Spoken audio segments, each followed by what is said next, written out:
ஈஸியாக சிம்பிளாக ஒரு 5 மினிட்ஸில் எப்படி ஐப்ரோ பண்ணுறதுன்னு சொல்கிறேன். ஐப்ரோனா உங்களோட எக்ஸ்ட்ராஸ் மட்டும்தான் எடுக்க போகிறேன். பட் ரொம்ப ஈஸியாக இருக்கும். வாங்க பார்க்கலாம். எக்ஸ்ட்ராஸ் மட்டும்தான் இருக்குது. ஒரு 15 days 20 days பார்த்தீங்கன்னா ஐப்ரோ க்ரோத் இவ்வளோ தான் இருக்கும். இந்த மாதிரி இருந்தால் நம்ம எவ்வளோ அழகாக ஷேப் கொடுக்குறதுன்னு பார்க்கலாம். நம்ம த்ரெடிங் பவுடர் அப்ளை பண்ணிடலாம் 2 பக்கமும். இது எதுக்காக அப்ளை பண்ணுறோம் அப்படின்னு பார்த்தீங்கன்னா, அவங்க ஆல்ரெடி மாய்ஸ்சரைசர் ஏதாவது போட்டிருப்பாங்க, இல்லை ஸ்வெட்ஸ் ஏதாவது இருக்கும். ஸோ அதை ரிமூவ் பண்ணணும் அப்படின்னா பவுடர் போட்டோம்னா ட்ரை ஆகிடும். ஐப்ரோ த்ரெட் பண்ணும்போது ஈஸியாக இருக்கும். இதை சேவ் பண்ணிக்கோங்க. ஸோ த்ரெட் பண்ணுறதுக்கு நம்ம த்ரெட் ரெடியாக இருக்குது. ஸோ இதில் பார்த்தீங்கன்னா 5 நாட் போட்டால் சரி, நம்ம த்ரெட் பண்ணிடலாம்.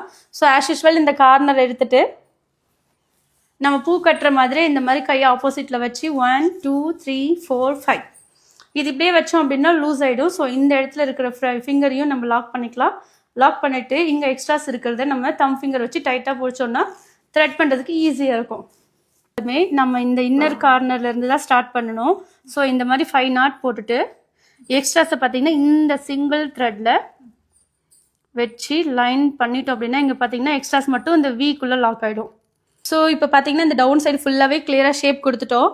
மேலே பண்ணும்போது எல்லாருக்குமே பார்த்தீங்கன்னா ஸ்கின் இந்த எட்ஜஸில் ரொம்ப சாஃப்டாகவும் லூஸாகவும் இருக்கும்.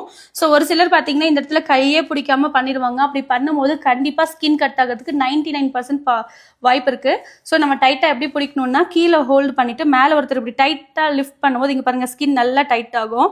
ஸோ இப்படி பிடிச்சிட்டு நம்ம த்ரெட்டிங் பண்ணும்போது ஈஸியாகவும் இருக்கும், நமக்கும் ஷேப் கொடுக்க ஈஸியாக இருக்கும், அவங்களுக்கும் பெயின் கம்மியாக இருக்கும். மெயின் ஸ்கின் கட் ஆகாது. சேவ் பண்ணிக்கோங்க.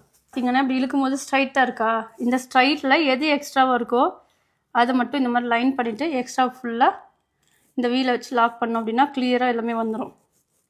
எடுத்தோம். ஸோ இந்த பக்கம் மட்டும் எக்ஸ்ட்ராஸ் இருக்கிறது அப்படியே கட் பண்ணின்னு வரலாம். ஜஸ்ட் அந்த வளர்ந்தது மட்டும்தான், உள்ளெல்லாம் டீப்பாக போய் கட் பண்ணிடக்கூடாது. அப்போ தான் ஷேப் ஈவனாக